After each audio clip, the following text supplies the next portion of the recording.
here, and we'll try to get through these as quick as possible. I know there's plenty of meetings this afternoon. And Christy, we do have a quorum, correct? Okay. Excuse me. Let's start out with number 1, Senate Bill 2425. This is the salary cap bill we sent over to universities and colleges last week. Universities and colleges sent it back to us to state that the reduction to 250,000 would take effect of when the next person is in there. So that would mean that the person in there now could stay there until the next 20 years, but it wouldn't affect their salary. I like our bill better, but if we amend it now, then it would have to go back to universities and colleges, and it may not make it out by the deadline. So I will take any questions. That's what the bill does. I'll take any questions. Anybody has any? Otherwise, Senator Blunt has a motion. No questions, Senator Norwood? Thank you, Mr. Chairman. Have we done impact study to see potentially the caliber of candidates that we will get with these salaries, comparing to the contiguous states, IHL and Have not done a salary study, or I think we have plenty of qualified people out there that will come take a job for $250,000. So IHL is one of those we might have to look at some more further, and to be honest with you.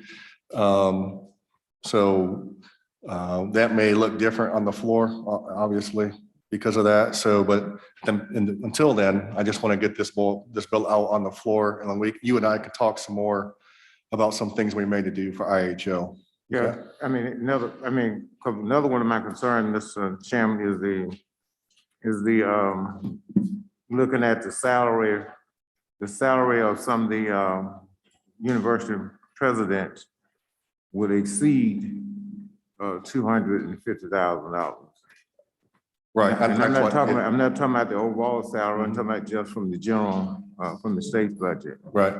Well, I'm certainly willing to do whatever the committee wants, but I mean, this is just something I brought out for consideration.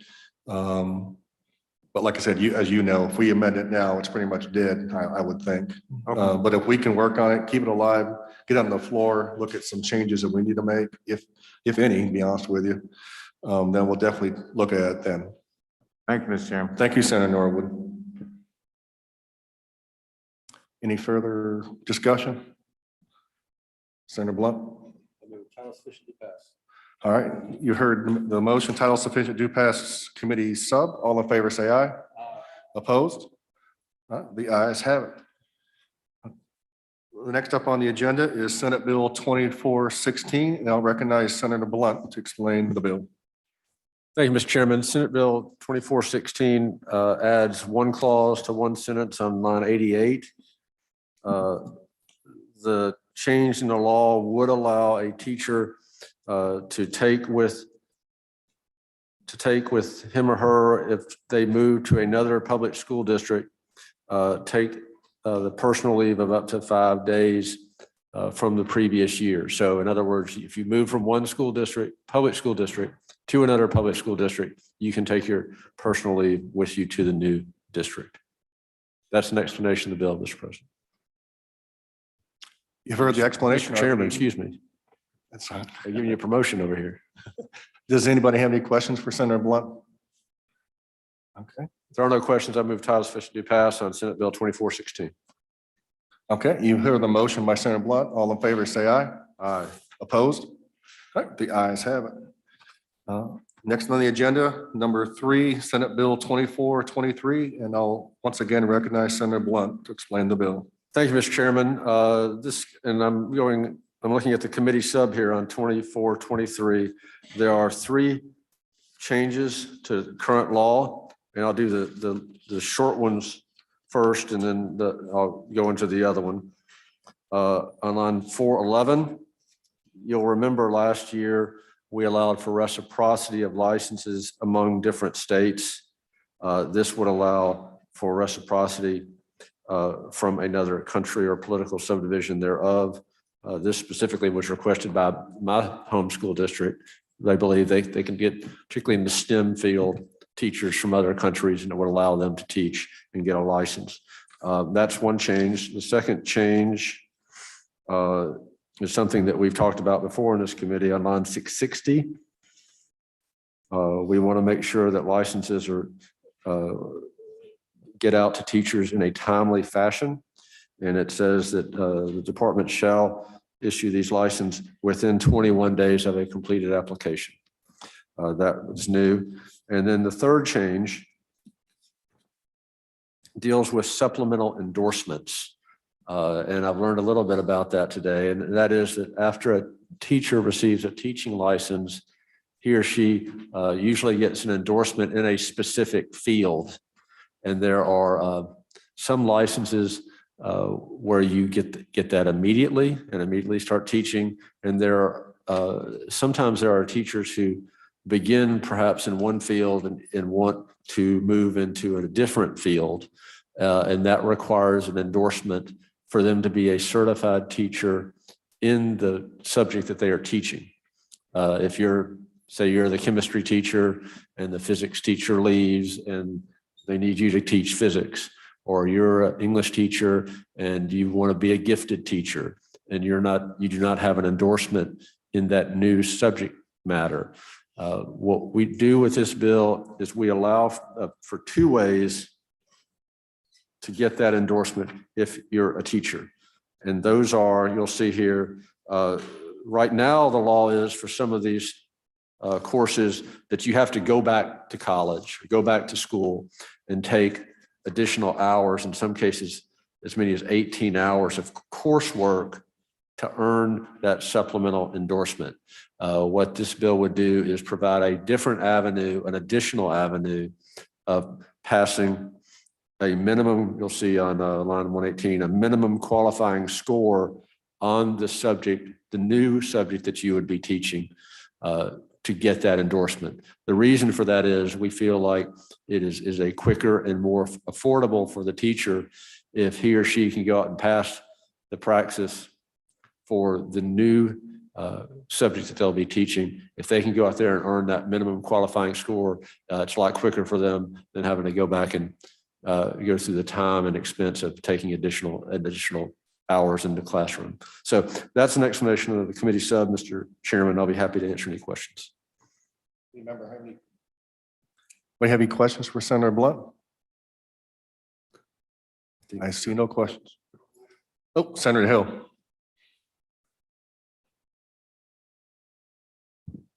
So I just want to make sure I understand this correctly. So to gain an additional endorsement outside your current certificated area, you just have to pass the minimal score on the praxis in whatever subject area that you decide to take the praxis on. Is that correct?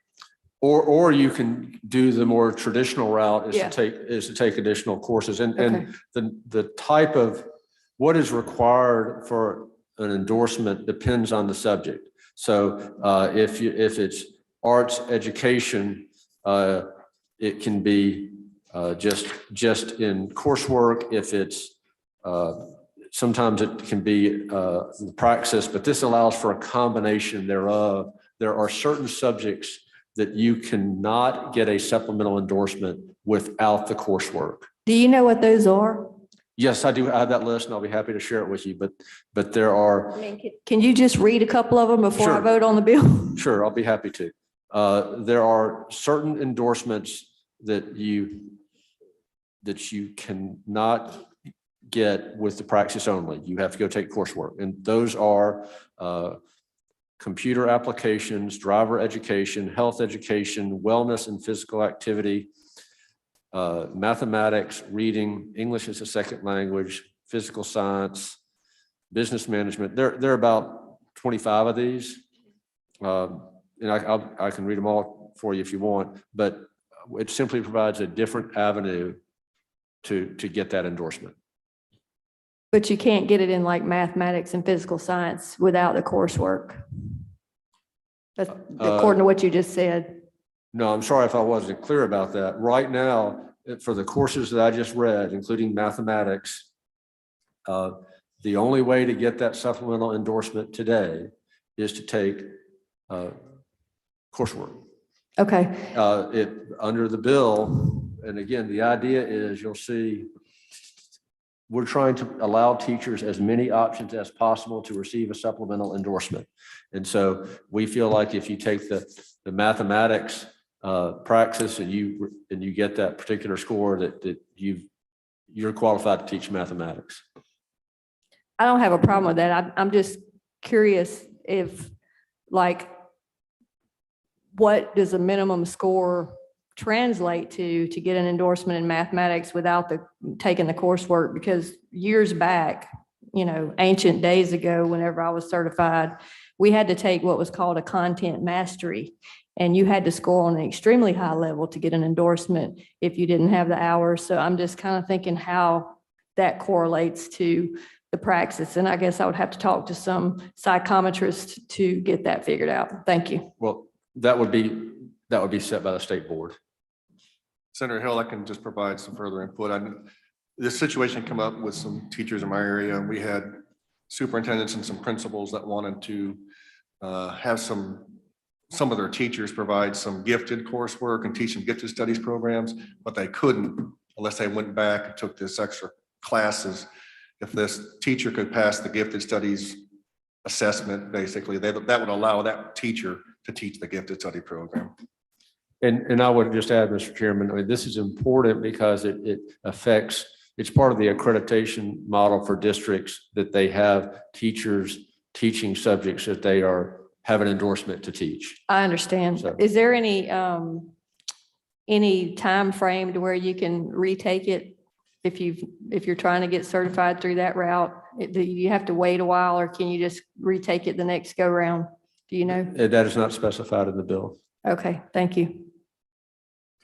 Any further questions for Senator Blunt? Senator Blunt? If there are no further questions, Mr. Chairman, my motion is title sufficient to pass committee sub on Senate Bill 2423. You heard Senator Blunt's motion. All in favor, say aye. Aye. Opposed? Okay, the ayes have it. Okay, next up, Senator Boyd, do we need to take yours up so you can go to your meeting? Okay, thank you. Okay, we're going to skip down to number 8 then, Senate Bill 2706, and I recognize Senator Boyd to explain the bill. Thank you. My school superintendents, the great school superintendents, as many of you also have great school superintendents, met with me last fall. And they were greatly concerned about the number of children that possibly would be held behind because they did not reach the 3 and the 3rd grade reading gate. We talked that I asked them to continue to monitor this as they were doing assessments. And so this bill before us today, and I talked with a number of other superintendents. I know a number of you have talked to those superintendents. We've had great participation in hearing from superintendents on this particular issue. So this bill, what it does is it doesn't give a pass like we did last year. What it does is it strikes a balance in the middle. What it says is that if you make a 2, which were the standards before 18-19, that you pass on to the 4th grade. So anyone that makes below the 2, you will stay behind and you will do remediation in the 3rd grade.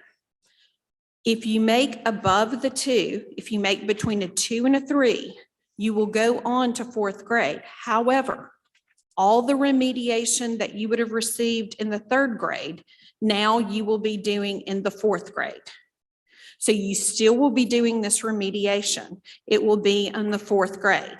And in here, we spell out in lines 38 through, it continues on down here, if y'all can see, what that remediation looks like, what their individualized reading plan looks like. We've gone into great specificity about this using what we have already in the Model Act that we've done. So this kind of strikes a balance in looking at that. This is a 1-year bill only, 1 year. Because remember, these children that are completing the 3rd grade right now, they had 9 weeks that they lost their 1st grade year. Their 2nd grade, They had tremendous, many of them were on and in and out of school. And this third grade year, for them, remember, many of them have been in and out this third grade year. So this is not a bill we want to have to pass, but I do think it does give them a little bit of grace for what they have been going through. It also then allows the school district to not have such a large class of third graders. And those children that still need a little bit of remediation, it will promote them into the fourth grade. So that's kind of the explanation of the bill. It has a reverse repealer in there because I think we'll still have many conversations about this because we are so pleased with what we've seen happen with our third grade reading gate. I hope that this doesn't, I apologize. I hope that we can see this as not really lowering the standards, but really changing the year of which we're doing remediation with those children that have between a 2 and a 3. Okay. Thank you, Senator Boyd. And this is a committee sub, and I hope everybody's looking at the committee sub. Does anybody have any questions for Senator Boyd? I think this committee sub just added the reverse repealer. It added the reverse repealer and it just made it a little cleaner so that you could read the information out. We made it a little bit easier to read as to what all was being required. Okay. Does anybody have any questions for Senator Boyd? If not, Senator Boyd, do you have a motion? Title sufficient, do pass, committee substitute. Okay, you've heard the motion. All in favor, say aye. Opposed? Opposed? All right, the ayes have it. Thank you. Okay, let's jump back up to number 5, Senate Bill 2428, and I recognize Senator Johnson to explain the bill. Thank you, Mr. Chairman. Senate Bill 2428 simply sets up a study committee for districts of innovation. The study committee would simply review the usefulness and best practices of districts of innovation and make recommendations. And that's what the bill does. Okay, you've heard Senator Johnson's explanation. Senator Wiggins, you have a question? Yeah, question. We passed the District of Innovation law about, I don't know, 4 or 5 years ago. Why are we doing this task force now? I think that they're looking to look at best practices from what's going on throughout the state where we can improve, especially with staffing shortages and in-person learning. They want to find ways that they can improve throughout the state based on what's being done now. I think, if I may add, Senator Johnson, I think our year-round schools or modified school calendars, as they call them, they fall under districts of innovation as well. And so we're just looking for other ways to maybe, remove any barriers, if there are any, for those schools to transition over, to rectify any issues on the accountability model when it comes to those schools, as well as I think the task force is going to look at ways to increase and improve the ways we use our distance learning throughout the state, where if you have a teacher that can teach chemistry in Pascagoula, they could help somebody up in Greenwood or somebody like that. So that's kind of what the task force is to make recommendations on all of that, see how we can improve it. So, okay, so this is to encourage the use of districts of innovation. Correct. Yes. Okay, well, that clarifies it for me because my experience has been based on comments to me, but also trying to encourage school districts to do it, that they have been reluctant to do so, even though it would be to our children's advantage and the school district's advantage. I'm not really sure why they've been reluctant to do it, but if this is to encourage the use of districts innovation, by the way, the year-round school, I think, is a good thing that we're doing. So that makes sense. I just want to make sure that's what we're trying to do here. Yeah, that is the purpose of the Okay. task force. Yes, sir. Okay, thanks. Okay. Thank you, Senator Wiggins. Motion, title sufficient, do pass. Okay. Any further discussion on the bill? Okay. You've heard the motion. All in favor, say aye. Opposed? The ayes have it. Okay. The next bill on the agenda is number 6, Senate Bill 2431. And I'll once again recognize Senator Johnson to explain the bill. Thank you, Mr. Chairman. This current state law requires that the company that has the textbook supplier for the state have an in-state nexus or depository. The current one had to close their physical doors last year in our state, and this would just change the terminology from state to regional, and we can utilize what's in neighboring states as a depository. And that's an explanation of the bill. And this is a committee sub as well, Senator Johnson? Yes, sir, it is. Okay. You heard the explanation of the bill. Does anyone have any questions for Senator Johnson? Motion's House sufficient, do pass committee sub. Okay. You've heard the motion. Any discussion? All right, all in favor, say aye. Opposed? The ayes have it. Next on the agenda is number 7, Senate Bill 2432. And I'll once again recognize Senator Johnson. Thank you, Mr. Chairman. This bill removes the minimum salary requirement for SAOs in the state. This bill would put them under, it would have the State Personnel Board recommend a salary scale for them based on the Southeastern average. I would note that there's also a House bill that puts them in with the local school district versus MDE, but our bill has them under MDE. And that's an explanation of the bill. Okay. Any questions for Senator Johnson? I see no questions. Oh, Senator Jordan. Senator Jordan, can you turn on your microphone, please?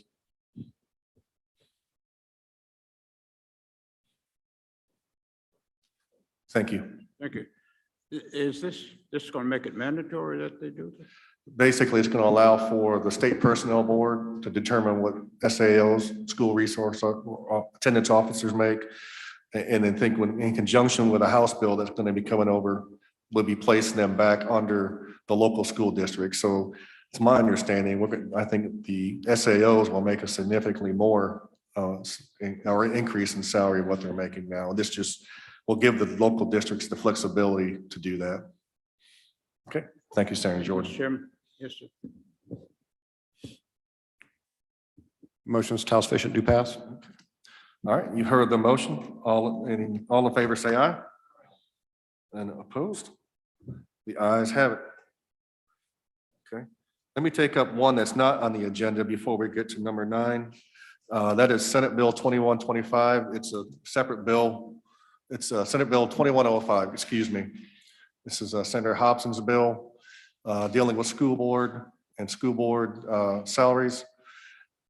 I'll go ahead and explain the bill. And basically, this would increase school board members' salaries to either $112 per meeting, or they will have the option to accept an annual salary of $4,000.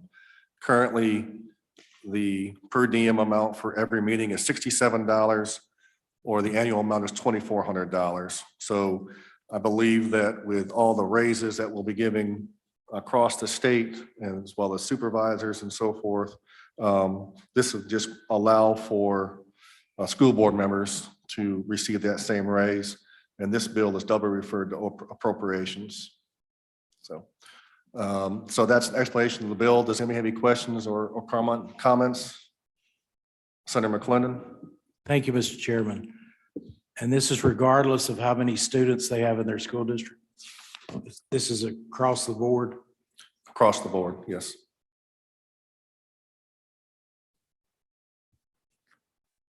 Any further questions or comments?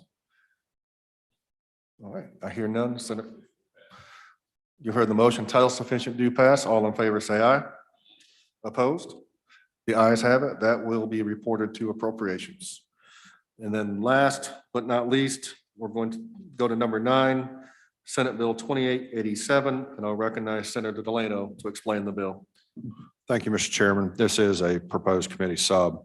On all this bill would do would allow for local school boards to choose between electric or motor vehicles and electric vehicles for transportation of students. So in other words, they would be able to use electric buses for school buses. And that's all that this bill does.